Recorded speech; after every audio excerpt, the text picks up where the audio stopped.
کچھ وہ لوگ ہیں جو کہ اکنامک انڈیکیٹرز کی بات کر رہے ہیں، بات کرنے سے زیادہ جو کام کر رہے ہیں کہ ریونیو کلیکشن بڑھے، ہمارے کرنٹ اکاؤنٹ ڈیفیسٹ بہتر ہو، ہماری انڈسٹری کسی طریقے چلنا شروع ہو. اور چند دوسرے لوگ ہیں جو کہ نون میں سے شین اور شین میں سے میم اور میم میں سے ہے لگانے کے اوپر، نکالنے کے اوپر اپنا بیشتر وقت ضائع کرتے ہیں. اور کسی وجہ سے میڈیا کے اوپر اور دیگر سوشل ٹرینڈز کے اندر بھی وہ سیاست کی بات، کیونکہ نون میں سے شین نکالنے کی بات تھوڑی زیادہ ہو جاتی ہے، تو اکنامک انڈیکیٹرز کے ٹرینڈز بڑی مشکلوں سے عوام تک یہ بات پہنچ رہی ہے کہ واقعی کچھ ترقی ہو رہی ہے. آپ کو نہیں لگتا کہ گورنمنٹ کے اندر تھوڑا سا اب یہ نون میں سے شین سے نکل کے سب لوگوں کو چاہیے کہ وہ اکنامک انڈیکیٹرز کی طرف کام بھی کریں، بات بھی کریں؟ دیکھیں اس میں آپ درست بات کر رہے ہیں. دیکھیں جب اور ہم نے یہی حکمت عملی ہم نے اپنائی جبکہ سینٹ الیکشنز ہو گئے، جو پورا جو ایک پولیٹیکل ٹرموائل تھا، جس میں کہ جن وقتوں میں انفارمیشن منسٹر تھا، تو ظاہر آپ کو پتہ ہے کہ وہاں پہ کیا کیا کرائسس آئے اور کیا کیا مشکلات آئیں. سینٹ کے الیکشنز کے بعد ایک ایسی ٹائمنگ ہوئی ہے کہ جس میں کہ اسٹیبلٹی بھی آ گئی ہے، اور ہمارا فوکس، ہم نے پرائم منسٹر صاحب نے اس وقت بھی کہا تھا کہ ہمارا فوکس ڈیلیوری پہ ہوگا، ہمارا فوکس اکانومی پہ ہوگا، گڈ گورننس پہ ہوگا. تو اس میں اللہ تعالیٰ نے فضل کیا، اور ہماری جو پوری کیبنٹ کی حکومت کی پرائم منسٹر کی لیڈرشپ میں ہم نے وہ اہداف کو حاصل کرنا شروع کیا، یا ہمیں منزل نظر آنا شروع ہو گئی. تو ہماری ظاہر ہے کہ اس پہ جو فوکس ہے وہ اور بھی بڑھ گیا. جو پولیٹیکل دیکھیں یہ نون میں سے شین اور یہ جو ہے، تو یہ تو ایک پولیٹیکل ایک ڈسکشن ہے جو کہ ہمارے کچھ لیڈرز کرتے ہیں، اور وہ اپنی جگہ پہ درست ہے. لیکن جو پرائم منسٹر کی جو اکنامک ٹیم ہے یا جو پوری کیبنٹ ہے، اب اس کا فوکس یہی ہے کہ ہم نے ڈیلیوری کرنی ہے، ہم نے اس ملک کو مزید آگے لے جانا ہے، سمت ہماری درست ہے. تو اس سے جو ہے تو ملک کا مستقبل جو ہے تو ہمیں اس میں ایک روشنی نظر آ رہی ہے. اور جو سخت وقت تھا وہ الحمدللہ ہم نے بڑی استقامت کے ساتھ اور بڑی اس کے ساتھ بردباری کے ساتھ ہم نے گزارا، جو حالانکہ کئی لوگوں کا خیال یہی تھا کہ ہم اسی میں ہی وہ مر جائیں گے. لیکن بلاول بھٹو زرداری کہہ رہے ہیں آج کہ یہ جو حکومت باتیں کر رہی ہے، حکومتی وزراء ہوں، پرائم منسٹر ہوں کہ معیشت بہت اچھی ہوگی، وہ کہہ رہے ہیں کہ یہ سب ہوائی باتیں ہیں کیونکہ اس کا اثر جو ہے وہ عوام تک نہیں پہنچا. تو معیشت اگر اتنی اچھی ہو گئی ہے، اللہ کرے ایسا ہی ہو، وزیر اعظم جو ہمیں خوشخبریاں دے رہے ہیں وہ حقیقت کا روپ دھاریں، بجٹ بھی آنے والا ہے، تو یہ ساری خوشخبریاں ہمیں کیا تب میسر ہوں گی بجٹ کی صورت میں عوام کے لیے؟ بالکل کوشش یہی ہے جی کہ دیکھیں نا، جو سخت وقت عوام نے بھی گزارا ہے، اور خاص طور پہ وہ تنخواہ طبقہ جنہوں نے کہ بڑی مشکل سے یہ وقت گزارا، تو اب ظاہر ہے کہ ان کے لیے اب اچھا ٹائم صرف یہ نہیں حکومت کے لیے ہوتا ہے، اچھا ٹائم وہ ہوتا ہے جو عوام کے لیے اگر جو ٹائم اچھا ہو تو وہ قدرتی طور پہ پھر حکومت کے لیے اچھا ہوتا ہے. لیکن یہ نہیں ہوتا کہ عوام کے لیے برا ہو حکومت کے لیے اچھا ہو. یہ دونوں ایک دوسرے کو اس طرح سے ٹینڈم میں چلتے ہیں.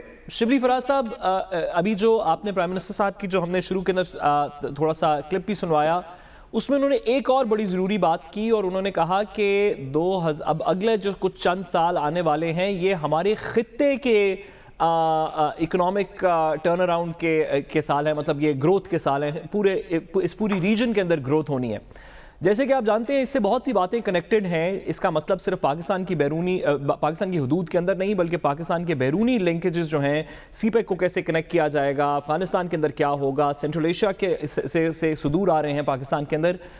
اس پہ کوئی مثبت پلان بھی ہے یا یہ ایک اندازہ ہے یا وش لسٹ ہے؟ کوئی پاکستان کا پلان موجود ہے کہ اگلے چند سالوں میں خطے کی ڈیولپمنٹ میں پاکستان کا کیا رول ہوگا؟ دیکھیں بہت اہم سوال کیا آپ نے. ساتھ بات یہ ہے کہ جو فورن پالیسی ہوتی ہے وہ ایک تو یہ ہے کہ جہاں تک افغانستان کا تعلق ہے یا ہمارے نیبرہڈ کا تعلق ہے، ہمیشہ تیاری تو اس بات کی رہی ہے، لیکن اب اس میں جو نئی ڈائمنشنز آ گئی ہیں اس میں یہی ہے کہ جو خطے میں امن ہوگا، جس کے لیے افغانستان میں پاکستانی حکومت کا ایک بڑا اہم رول ہے اور ہم کردار ادا کرتے ہیں. ہم یہ سمجھتے ہیں اگر افغانستان اور جو سینٹرل ایشین ممالک ہے اس میں ایک ایسا لنک ہے جو کہ ابھی تک وہ ایک گیپ سا تھا جس کو ہم عبور نہیں کر پا رہے. اور جو پرائم منسٹر کا روڈ لنک ہے جو کنیکٹ کرے سینٹرل ایشیا کو پاکستان سے، آپ یہ بات کر رہے ہیں؟ بالکل. تو اس سے ہمیں ایک ایکسیس مل جائے گی ایک بڑے رچ خطے کو، جس میں کہ ہم اپنی ایکسپورٹس بھی کر سکتے ہیں، ہماری جو انرجی ریکوائرمنٹس ہیں وہ بھی پوری ہو سکتی ہیں، اور ایک اوور آل پراسپیرٹی کا دور اس پورے خطے کے لیے آنے والا ہے, بیکاز ابھی جو ہے تو جتنی بھی جو ایک لانگ اسٹینڈنگ جو ایشوز تھے وہ حل کی طرف جا رہے ہیں. انڈیا کا کردار میرا خیال ہے لیس بیلیجرنٹ ہو رہا ہے. مودی بھی اپنی جو اس میں جو حکمت عملی تھی اس کی وہ ناکام ہوئی, ان کو اپنی اکانومی کی بھی پڑی ہوئی ہے. لیکن ہم سمجھتے ہیں کہ سارک اگر دوبارہ ریوائیو ہو, ہماری سینٹرل ایشیا کی طرف ایکسیس بن جائے, تو ہماری فارن پالیسی بیسیکلی اسی پہ کام کر رہی تھی, اور یہ اس کی اوبیسلی ایک نتیجہ ہے جو کہ ایک کامیاب فارن پالیسی کا ہوتا ہے کہ جس میں آپ اکنامک ڈیولپمنٹ. یہ سارے کام کرنے کے لیے ضروری ہے کہ آپ کے سامنے جو بجٹ کی منزل درپیش ہے اسے آپ سر کر لیں. آپ کی پارٹی کے اندر جہانگیر خان ترین کا گروپ ہے جو باقاعدہ ترین گروپ کہلاتا ہے. اگر وہ وفاق میں تھوڑی بغاوت پہ آمادہ ہو یا صوبے میں آپ کا ساتھ چھوڑ دے تو آپ تو بجٹ نہیں پاس کروا سکتے. آپ کی حکومتیں شدید خطرے سے پھر دو چار ہیں. اس کے لیے کچھ ارینجمنٹ کیا آپ نے؟ دیکھیں, ہم یہ سمجھتے ہیں کہ انشاءاللہ تعالی یہ بجٹ خیر خیریت سے کامیابی کے ساتھ عوام کی بینیفٹ کے لیے نہیں, ہم نہیں سمجھتے ہیں. انشاءاللہ یہ بجٹ پاس بھی ہو جائے گا اور ہمیں اس قسم کا کوئی خطرہ نہیں ہے. بیکاز اگر ہمیں یہ خطرہ ہوتا تو آپ بھی کہہ رہے ہیں پرائم منسٹر کی باتوں میں جو اعتماد ہے, جو ہماری پوری پارٹی میں ایک پازیٹیو انرجی سرایت کر گئی ہے, تو اس سے جو ہے تو انشاءاللہ ہم اس کو یہ ایک اہم سنگ میل ہے, اس میں کوئی شک نہیں ہے. لیکن ہم اس پہ پر اعتماد ہیں کہ انشاءاللہ بجٹ ہمارا یہاں کا بھی اور پنجاب حکومت کا بھی ریکنسیلیشن ہوئی ہے, کوئی مفاہمت ہوئی ہے اس موضوع پہ آپ کی اور جہانگیر خان ترین گروپ کی؟ دیکھیں, بات یہ ہے کہ اس میں دو چیزیں ہیں کہ جو جہانگیر خان کے جو سمپتھائزر ہیں یا جو ان کے ساتھی ہیں, وہ ظاہر ہے کہ اس پہ تو انہیں وہ نہیں ہے کہ وہ پرائم منسٹر صاحب کی تو لیڈرشپ پہ تو وہ بالکل مکمل اعتماد کرتے ہیں. ان کے جو بھی شکوے شکایتیں تھیں جو کہ ہوتا ہے پولیٹیکل پارٹی میں, وہ اس کو ہم نے کافی حد تک ایڈریس بھی کیا ہے, اور اپنی جو بیسک پرنسپل ہے کہ قانون کے سامنے سب کو برابر ہونا چاہیے, وہ والا پرنسپل بھی ہم نے برقرار رکھا ہے. تو آئی تھنک کہ we have struck a fine balance, اور انشاءاللہ یہ ہمارے جو دوست ہیں ہمارے پارلیمنٹ. ایک بات اور, آپ اسی پارٹ کا پروسیس لگتا ہے یہ جو کل پرسوں سے خبروں کے اندر بات آ رہی ہے کہ 96 ارب روپیہ ڈیولپمنٹ پروجیکٹس کے لیے الیکٹڈ ممبران کے نشاندہی کے اوپر وہ ڈیولپمنٹ پروجیکٹس کے لیے خرچ کیا جائے گا. 96 بلین کا نمبر ایٹ لیسٹ اخباروں میں مجھے جو نظر آیا. سر, یہ تو وہی بات نہیں ہے جو پی ٹی آئی کہتی رہی کہ نہیں کریں گے, جس پہ کچھ سپریم کورٹ کی بھی آبزرویشنز آ چکی ہیں کہ ڈسکریشنری فنڈ کیسے ایکسرسائز ہوگا. یہ ہر سال کچھ ڈسٹرکٹس میں سکول بنتے ہیں, پھر اگلے سال واپس انہی سکولوں کا بجٹ ملتا ہے, پھر اگلے سال واپس ان سکول کو وہی سڑک ہے جو 4-6 دفعہ بن چکی ہے, جس کے اوپر بار بار ان حلقوں کے اندر ڈیولپمنٹ کے نام کے اوپر فنڈ جا رہا ہے. یہ تو ان پرنسپل وہ بات تھی جس سے آپ کی گورنمنٹ ڈس ایگری کرتی تھی.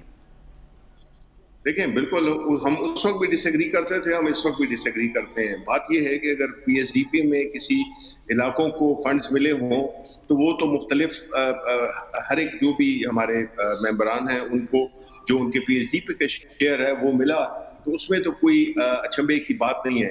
لیکن میں یہ آپ سے کہہ رہا ہوں کہ دیکھیں, یہ جو پاکستان تحریک انصاف جو کہ اپنی جو ایک کمٹمنٹ ہے کہ ہم نے اس ملک کو اس طرح نہیں چلانا جس طرح کے ماضی میں چلتے آئے ہیں. However, having said that, میں یہ بھی سمجھتا ہوں کہ دیکھیں 100% ٹرن اراؤنڈ جو ہے تو ایک سوچ, ایک طور طریقہ, ایک رسم و رواج, ایک پولیٹیکل پریکٹسز, ٹریڈیشنز جو بن جاتی ہیں ان کو نیوٹرلائز کرتے بھی تھوڑا سا ٹائم لگتا ہے. میں یہ نہیں کہہ رہا ہوں سر وقت کی قلت ہے. کیا یہ 96 ارب روپیہ جہانگیر ترین صاحب کے گروپ کے لوگوں کو اور دیگر لوگوں کو اپنے ساتھ رکھنے کے لیے اور اپنے ساتھ بجٹ میں ووٹ کرنے کے لیے ایلوکیٹ کیا جا رہا ہے؟ نہیں, میرا نہیں خیال ہے کہ جی ایسی بات ہے, بیکاز یہ کوئی سلیکٹیولی ان بیسس میں دی ہیں. ساؤتھ آف پنجاب ہمارا ایک ایسا علاقہ ہے جو کہ ظاہر ہے ذرا کیا کہ کافی پسماندہ ہے, تو اگر اس علاقے کو اگر کوئی زیادہ فنڈنگ نارمل اپنے ان سے ملی ہو تو وہ ہے. لیکن یہ جو 96 بلین جس کا ذکر آپ کر رہے ہیں میری انفارمیشن میں یہ نہیں. ایک شبلی فراز صاحب ایک بات چل رہی تھی کہ بجٹ کے بعد عثمان بزدار صاحب کا مستقبل بھی کوئی مخدوش ہے اور جہانگیر خان ترین کے جو گروپ کے لوگ ہیں وہ متعین طور پر عثمان بزدار پر الزام لگاتے ہیں. تو کیا ایسی بھی کوئی پارٹی کے اندر موو ہے؟ دیکھیں جی, جب جیسے کہتے ہیں کہ وی شوڈ, میرا نہیں خیال ہے کہ اس قسم کی کوئی بات ہے. اور جب ایک چیز ایک خاص طریقے سے چل رہی ہو اور پرائم منسٹر صاحب ہیں وہ کسی بھی چیز کے ڈیسیجن لے سکتے ہیں, لیکن میرے نالج میں یہ بات نہیں ہے کہ کوئی اس طرح اس قسم کی یہ باتیں تو ہم پچھلے 2-2.5 سال سے ہی سنتے آ رہے ہیں. تو اس لیے میں نہیں سمجھتا کہ یہ ایک ایسی کوئی مصدقہ اطلاعات ہیں جس پہ کہ شبلی فراز صاحب جاتے جاتے یہ بھی بتا دیجئے, وزیر اعظم عمران خان کہہ رہے ہیں کہ اپوزیشن حکومت گرانے کے لیے مدد کے لیے کسی اور طرف دیکھ رہی ہے, جس کا جواب بلاول بھٹو زرداری کہہ رہے ہیں کہ جناب ہم کہیں نہیں دیکھ رہے, عوام کی طاقت پر یقین ہے. وزیر اعظم عمران خان کو ایسا کیوں لگا کہ حکومت کو گرانے کے لیے اپوزیشن اب فوج کی طرف دیکھ رہی ہے, جس کا اشارہ وزیر اعظم عمران خان دے رہے ہیں؟ وہ تو جی دیکھیں نا, پی ڈی ایم مسلسل یہی ان کا سٹانس رہا ہے. وہ مسلسل ایک جمہوری پارٹی کے ہونے کے, جمہوری ایک موومنٹ ہونے کے بہانے, جو کہ جمہوری تو ہے نہیں, بیکاز جس پارٹی میں فیملی وہ ہو, موروثی سیاست ہو, جس میں کہ باپ کے بعد بیٹا بھائی اس قسم کے وہ کیریکٹرز ہیں, تو اس میں تو وہ جمہوریت کی بات نہیں کریں, لیکن ان کا مقصد اقتدار ہے. وہ حکومت پہ پریشر ڈالنا ہے, جو کہ ظاہر ہے کہ جو اپنے بہترین وقت میں بھی وہ ہم پہ پریشر نہیں ڈال سکے جس وقت یہ سارے اکٹھے تھے. ابھی تو یہ تتر بتر ہیں, تو اس لیے ان کی مختلف آوازیں ہیں جو کہ چاروں طرف مختلف سمتوں میں گونج رہی ہیں. جی ٹھیک ہے, بہت شکریہ. وزیر science and technology Shibli Faraz صاحب ہمارے ساتھ موجود تھے. حبیب صاحب, شبلی فراز صاحب بھی وہی بات کر رہے ہیں, چونکہ معیشت بہتر ہو رہی ہے تو اسی لیے وزیر اعظم عمران خان کو بھی ایسا لگتا ہے. شبلی فراز صاحب بھی خاصے پر امید ہیں کہ آنے والے حالات بہتر ہوں گے. آپ بتائیں اصل میں ایسا ہوا کیا, اندر کی خبر ہے کیا؟ وزیر اعظم کو کیوں لگ رہا ہے کہ اگلے ٹرم میں بھی تحریک انصاف کی حکومت ہوگی؟ دیکھیے, ایک تو یہ بات سمجھ لیجئے کہ یہ ہر وزیر اعظم کو لگتا ہے. میں نے اب تک پاکستان میں جتنے بھی وزراء اعظم آتے دیکھے ہیں, اور اگر آپ 70 سے آن ورڈ اگر آپ دیکھیں تو جو پہلے وزیر اعظم ہمارے بنے تھے 1973 کے کانسٹیٹیوشن کے مطابق, ذوالفقار علی بھٹو, انہیں بھی الیکشن جب انہوں نے اناؤنس کیا تھا تو انہیں پورا یقین تھا کہ وہ آئندہ وزیر اعظم ہوں گے, تو وہ آئندہ وزیر اعظم نہیں بن سکے. میں نے یہ بھی دیکھا ہے نواز شریف صاحب کو بھی, محترمہ بے نظیر بھٹو شہید صاحبہ کو بھی یہ کہتے ہوئے کہ ہم آئندہ وزیر اعظم ہوں گے, لیکن ایسا موقع کبھی آیا نہیں ہے. تو اب وزیر اعظم ہمارے عمران خان صاحب یہ کہہ رہے ہیں, تو اس کے لیے بھی دیکھنا پڑے گا, لیکن تجربہ یہ بتاتا ہے کہ عام طور پر یہ بات غلط ثابت ہو جاتی ہے. عمران خان کہتے ہیں کہ بٹن دبانے سے. اور دوسری بات یہ ہے کہ جہاں تک معیشت کا معاملہ ہے, تو معیشت میں آپ کو ایک عرض کروں کہ یہ راک باٹم سے معیشت اوپر آئی ہے 4%. تو اب آئندہ جو بجٹ ہے اس سے کچھ توقع کی جا سکتی ہے, وہ بھی اس حکومت سے مجھے کم ہے. مجھے شوکت ترین سے زیادہ توقع ہے کہ جو وہ باتیں کر رہے ہیں اگر اس کو بجٹ میں ڈال لیتے ہیں اور اس پہ عمل کر گزرتے ہیں تو یقینی طور پر 4.6% جو گروتھ ہے, ایون 5 بھی ہو سکتی ہے, تو وہ مل جائے گی. اور اگر وہ مل گئی تو پھر اس بات میں کچھ وزن پیدا ہو جائے گا کہ اگلا الیکشن بھی شاید عمران خان جیت جائے. آپ کو کیا لگتا ہے سعد, اگر الیکشن ہو؟ وزیر اعظم عمران خان کہہ رہے ہیں کہ جد و جہد کرنے سے ہی تبدیلی ہوتی ہے نا, یہ تو میڈیا نے پھیلا دیا کہ بٹن دبائیں گے اور 90 دن میں جو ہے نا وہ ایک تبدیلی ہو جائے گی. دیکھیں عمران خان صاحب کو ایک بڑا سمپل, جو کہ ہمارے سننے والوں میں اسٹوڈنٹس بھی موجود ہوں گے, بچے بھی موجود ہوں گے, فزکس کے اسٹوڈنٹس موجود ہوں گے, تو ان کو ایک بڑا سمپل سا پروسیس, ایک بیسک سی بات پتہ ہے کہ اگر گاڑی ایک بڑی تیز ایک ڈائریکشن میں جا رہی ہو اور آپ بریک لگائیں تو اس کو رکتے رکتے رکتے رکتے اسے چند گز تھوڑا سا فاصلہ چاہیے ہوتا ہے, کیونکہ ایک مومنٹم کیری کر رہا ہوتا ہے. عمران خان صاحب جب گورنمنٹ کے اندر آئے تو ان کا کہنا یہ تھا کہ جس ڈائریکشن میں گورنمنٹ کی گاڑی جا رہی ہے ہم اس سے اس کا ڈائریکشن بدلیں گے, جس کے لیے بدلنے کے لیے پہلے اس گاڑی کو رکنا تھا جو حبیب صاحب نے راک باٹم کی, اور پھر وہ ریورس میں جانی تھی گاڑی جس ڈائریکشن میں بھی عمران خان صاحب کی حکومت اس کو لے کے جانا چاہتی ہے. تو یہ تو بڑی نیچرل سی بات تھی کہ پہلے دن سے یہ 90 دن کے اندر مسائل کچھ سالو نہیں ہونے تھے. سوال یہ ہے کہ اب جب کہ ایک ریکوری شروع ہوئی ہے تو کیا یہ سسٹینیبل ریکوری ہے یا آرٹیفیشل ریکوری ہے, جس طرح پی ایم ایل این کے دور کے بارے میں بات کی جاتی ہے. میں آپ کے پہلے سوال کے بارے میں بھی کہتا چلوں کہ 1988 سے ایفیکٹولی کوئی ایسی حکومت نہیں ہے پاکستان کے اندر جو 2 ٹرمز کنزیکٹیولی کر کے گئی ہو. 88 کے اندر گورنمنٹ تھی, پھر 90 کے اندر چینج ہوئی, 93 کے اندر چینج ہوئی, 96 میں چینج ہوئی, 97 میں چینج ہوئی, 2000 میں چینج ہوئی, 2000 میں جو 2002 کے اندر چینج ہوئی. جب 2002 کی گورنمنٹ تھی وہ 2006 میں الیکشن سے 1.5 سال پہلے کہہ رہے تھے کہ ہم ارلی الیکشن کروا دیتے ہیں اور 2/3 میجورٹی لیں گے. یاد ہے حبیب صاحب؟ مزے کی بات بتاؤ, آپ نے بریک پہ جانا ہے, مزے کی بات سنتے جائیں کہ ایک دفعہ میں نے جنرل مشرف صاحب کی بارگاہ میں صحافی حاضر تھے, تو وہ بھی یہی کہہ رہے تھے کہ میں دوبارہ صدر بن جاؤں گا, جی ایسے ہی صدر بن بھی گئے تھے. اور تو سوال یہ ہے کہ عمران خان صاحب کی اگر واپس گورنمنٹ بن جائے تو یہ ایٹ لیسٹ پچھلے 30 سال میں پاکستان میں پہلی دفعہ ہوگا. یہ ہو سکتا ہے, لیکن مہربانی کر کے اس پہ اپنا دعویٰ نہ کریں, پرفارمنس دکھائیں, اللہ کرے کہ عوام آپ کو واپس ووٹ دے اور آپ پھر سے ٹھیک ہے جی. بریک کی جانب بڑھیں. بریک سے جب واپس آئیں گے تو بلاول بھٹو زرداری نے پی ڈی ایم اتحاد پر کئی سوالات اٹھائے ہیں, ساتھ ہی ساتھ شہباز شریف کو بھی ایک آفر کیا, اس پر بات کریں گے, ہمارے ساتھ رہے گا. ویلکم بیک ناظرین. آج کی پریس کانفرنس میں بلاول بھٹو زرداری نے پی ڈی ایم پر بھی خاصی تنقید کی اور بہت سے سوالات اٹھائے. بلاول بھٹو زرداری کیا کہہ رہے ہیں دیکھیے, پھر یہیں سے گفتگو کا آغاز کرتے ہیں.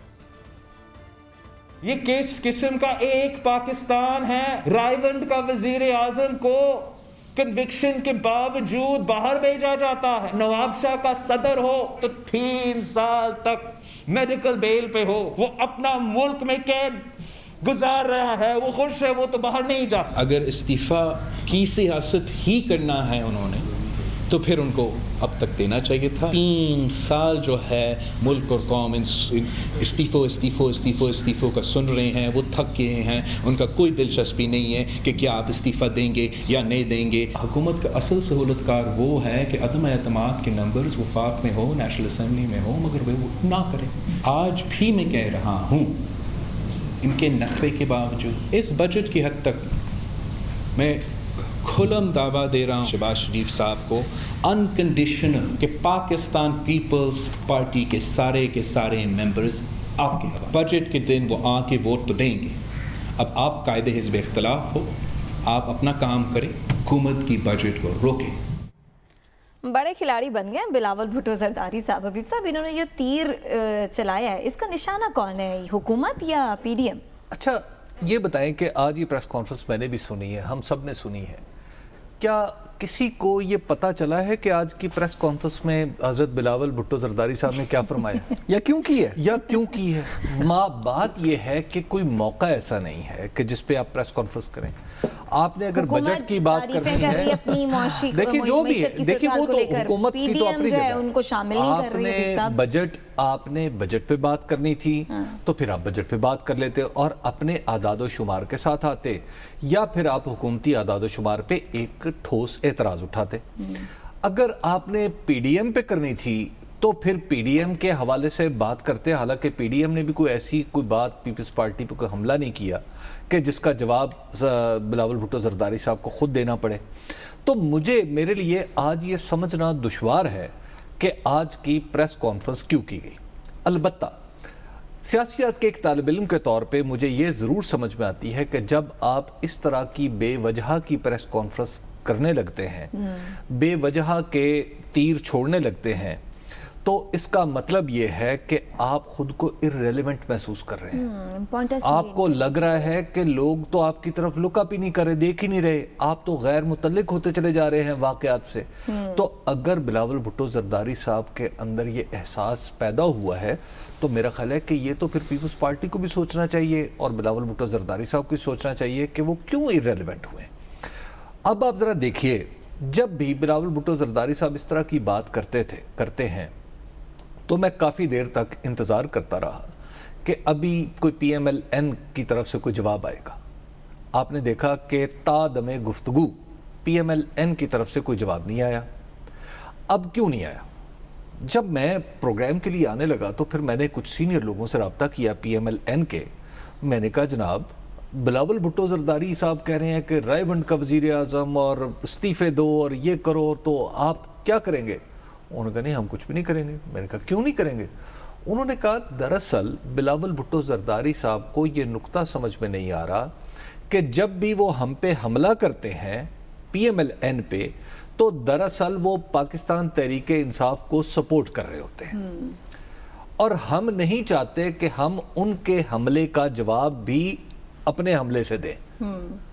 ہم اس خاموشی اختیار کر لیتے ہیں. اس کی وجہ یہ ہے کہ پی ایم ایل این نے شہباز شریف صاحب نے اور نواز شریف صاحب نے دونوں نے یہ طے کیا ہے کہ ہم نے پیپلز پارٹی کو اس کے ساتھ اس طرح جھگڑا نہیں کرنا کہ وہ کہیں آگے یعنی وہ کسی اس سے کوئی زیادہ فائدہ پی ٹی آئی کو ہو جائے. تو اب اس کا مطلب یہ ہے کہ وہ جو ارریلیونس والا نقطہ جو میں نے عرض کیا تھا وہ تو پھر زیادہ شدید ہو گیا کہ آپ جس کے خلاف بھی آپ تیر چلا رہے ہیں تو وہ کوئی بھی نہیں لے رہا, کوئی بھی نہیں کچھ کر رہا. آخری میں ایک لطیفہ سن لیں, جب آصف علی زرداری صاحب صدر تھے تو انہوں نے ان کے پاس قمر زمان کائرہ صاحب گئے. قمر زمان کائرہ صاحب نے کہا کہ جناب ایسا ہے کہ فلاں کام نہ ایسے کر لیں. وہ کام تھا جو اسٹیبلشمنٹ ورسز پولیٹیکل گورنمنٹ. تو زرداری صاحب نے ایک تاریخی فکرہ کہا, انہوں نے کہا دیکھو تیر ہمارا نشان ہے, ہر اڑتا ہوا تیر ہم نے نہیں پکڑنا. صحیح ٹھیک ہے, تو آج مجھے لگا کہ بلاول صاحب نے اڑتے ہوئے تیر پکڑے. صحیح. سر کیا وجہ ہے, آپ ایک پریس کانفرنس کرتے ہیں, حکومت کو بھی لتاڑتے ہیں, پی ڈی ایم کو بھی لتاڑتے ہیں, شہباز شریف کو پھر آپ جاتے جاتے آفر بھی کر دیتے ہیں کہ بجٹ اور پارلیمان کی حد تک سارے نمبرز آپ کے.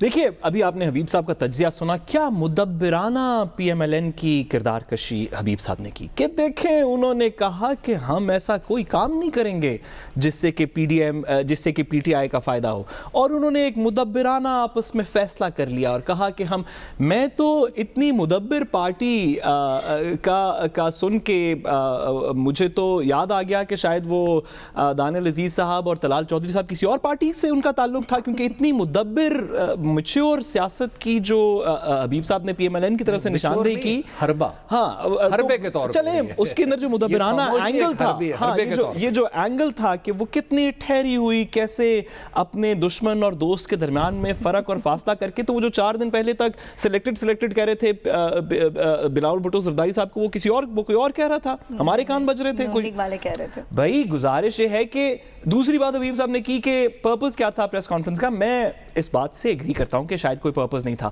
مجھے آپ یہ بتائیں کہ جو پی ڈی ایم کے لیڈران نے جناب حضرت مولانا صاحب سے لے کے تو دیگر جناب حضرتین تک, آپ ان کی کسی پریس کانفرنس کا مجھے آپ مطلب بتا سکتی ہیں؟ ابھی آنے سے پہلے کچھ عرصہ پہلے میں ایک چیز پڑھ رہا تھا جس کے اندر کوئی بات اس طرح کی تھی کہ پی ڈی ایم نے کوئی 35-40 کے قریب جلسے کیے. اچھا چلیں آپ ہر جلسے کے بعد ہر جلسے کے درمیان میں 3-4-5 پریس کانفرنس ادھر ادھر کر دیں تو یہ کوئی 200 پریس کانفرنسز بن گئی ہوں گی. مجھے آپ بتا سکتی ہیں کہ ان 200 پریس کانفرنسز کا کیا مقصد تھا؟ مجھے آپ اگر 200 مقاصد بتا دیں تو پھر بلاول بھٹو زرداری صاحب کو کیوں باتیں کر رہے ہیں؟ بھئی بلاول بھٹو زرداری صاحب بھی کچھ لوگوں پہ پریشر بلڈ کرنا چاہ رہے ہیں. چلیں پی ڈی ایم نہیں ہوگی, کچھ اور لوگ, چلیں حکومت نہیں ہوگی, پی ڈی ایم ہوگی جس پہ پریشر بلڈ کرنا چاہ رہے ہیں. تمام پولیٹیکل پارٹیز کا ایک یہ وزیر اعظم صاحب نے جو اکنامک انڈیکیٹرز بتائے, اس کے علاوہ جب سیاسی لوگ پریس کانفرنس کرتے ہیں تو مجھے تو آج تک کسی کا بھی سمجھ نہیں آئی کہ کیوں کر رہے ہیں یہ پریس کانفرنس. ابھی اگر احسن اقبال صاحب آ کے پریس کانفرنس کرنا شروع کرتے ہیں اور ساتھ ان کے شاہد خاقان عباسی آ جائیں, اور وہ تو اس کا کیا پرپز ہوگا؟ کوئی مقصد ہوگا, کوئی پاکستان کا مسئلہ اس سے سالو ہوا؟ کبھی آج تک ان کی پریس کانفرنس سے کوئی پاکستان کا مسئلہ سالو ہوا ہے؟ تو صرف بلاول صاحب کو نہ کہیں نا. پی ڈی ایم کی پریس کانفرنسوں سے پورا ایک دفعہ کھنکھناتی ہوئی آج تک وہ چلیں وہ دو علیحدہ چھوڑ دیں, باقی پریس کانفرنسز ہوتی رہیں گی. اس کے ساتھ ہی ہم بریک کے جانے بڑھیں, بریک سے واپس آئیں گے, مزید بات کریں گے, ہمارے ساتھ رہیے گا. ویلکم بیک ناظرین. سندھ ہائی کورٹ کا بڑا فیصلہ ہے. عدالت نے Sindh public service commission act 1989 کو ختم کر دیا ہے. اسی پر ہم بات کریں گے. بات کرنے کے لیے ہیڈ آف اسپیشل پروجیکٹس دنیا ٹی وی طارق حبیب صاحب ہمارے ساتھ موجود ہیں. طارق حبیب صاحب, اب جب یہ ایکٹ ختم ہو گیا تو یہ بتائیے گا کہ کیا کام بھی اب بند ہو جائے گا, اور ساتھ ہی ساتھ کچھ کرپشن کے معاملات بھی چل رہے تھے جو آپ نے ہمارے ہی پروگرام میں بتائے تھے, تو کیا اس کا اثر ان پر بھی ہوگا؟ جی دیکھیں, یہ سندھ پبلک سروس کمیشن کا جو ابھی فیصلہ آیا, یہ بنیادی طور پہ 2018 میں ہونے والے مقابلے کے امتحانات جو تھے ان میں جو طلبہ شامل ہوئے تھے انہوں نے پٹیشنز فائل کی تھیں سندھ ہائی کورٹ میں. جب سندھ ہائی کورٹ میں پٹیشنز فائل ہوئیں تو کورٹ نے تمام پٹیشن کو ایک ہی جگہ جمع کر کے اسے سنا, اور سننے کے بعد کل یہ فیصلہ سنایا کہ Sindh public service commission act 1989 جو ہے اسے ختم کر دیا گیا ہے, اور اس کے تحت کیے جانے والے تمام اقدامات معطل کر دیے گئے ہیں. اب جو امتحانات ہوئے تھے 2018 میں وہ سب جو ہے وہ کالعدم قرار دے دیے گئے ہیں. اس میں میڈیکل آفیسرز کے 10,787 میڈیکل آفیسرز بھرتی کیے گئے تھے، ان کا بھی جو ہے معاملہ ختم کر دیا گیا، اور اس کے ساتھ ساتھ جو اس سے پہلے 2 ایگزام ہوئے تھے 2018 مارچ میں، اور وہ ان کے واپس امتحان ہوں گے، یہ میڈیکل آفیسرز نہیں ہیں اس وقت؟ جی، یہ میڈیکل آفیسرز اب نہیں ہوں گے، اور لیکن اس کے بعد جو ہے وہ سندھ حکومت جو ہے اس نے اس فیصلے کے خلاف اپیل میں جانے کا فیصلہ کیا ہے۔ سندھ ہائی کورٹ نے جو یہ فیصلہ دیا اس میں بڑی دلچسپ چیزیں ہیں۔ انہوں نے یہ کہا کہ قانون کے تحت کیے گئے تمام اقدامات ختم کر دیے، اور پھر اس کے ساتھ ساتھ انہوں نے کہا کہ نیا قانون بنایا جائے، اس کے تحت بھرتیاں کی جائیں۔ ساتھ انہوں نے تجویز دی کہ نیوزی لینڈ اور آسٹریلیا کے قوانین کو مد نظر رکھتے ہوئے right person for right job جو ہے اس طارق صاحب یہ بھی بتائیے کہ پروسیس کو اپنایا جائے۔ کوئی اس طرح کی بات بھی کی ہے کہ کیونکہ اس سے پہلے تقرریاں کچھ سیاسی بنیاد پہ کچھ دیگر چیزوں پہ ہوئی، تو وہ لوگ جن کو تنخواہیں مل گئیں، جنہوں نے اتنے بینیفٹس اٹھا لیے، کوئی ان کے خلاف بھی کوئی کارروائی ہوگی یا کوئی ریکوریز ہوں گی؟ جی، یہ تو کل عدالت کا فیصلہ آیا ہے، تو جیسے جیسے معاملات آگے بڑھیں گے چیزیں واضح ہوتی جائیں گی۔ یہ بنیادی طور پہ شروع ہوا تھا 2013 میں، سپریم کورٹ نے امتحان کالعدم قرار دیا تھا، اور 2017 میں اس کا فیصلہ آیا تھا، جس میں سپریم کورٹ نے کہا تھا کہ آپ اس میں کمیشن میں ایسے لوگ شامل کریں جن پہ کرپشن کا کوئی الزام نہ ہو۔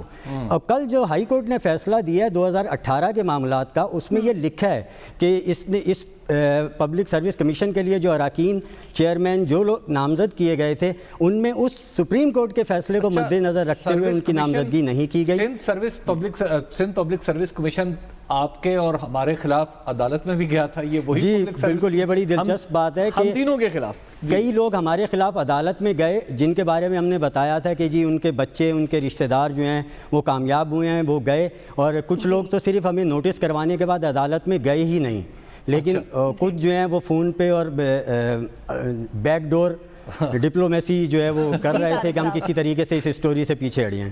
ٹھیک ہے، بہت شکریہ طارق صاحب آپ کے وقت کا۔ اس کے ساتھ ہی پروگرام سے اجازت دیجیے، آپ سے کل ملاقات ہوگی، اللہ نگہبان۔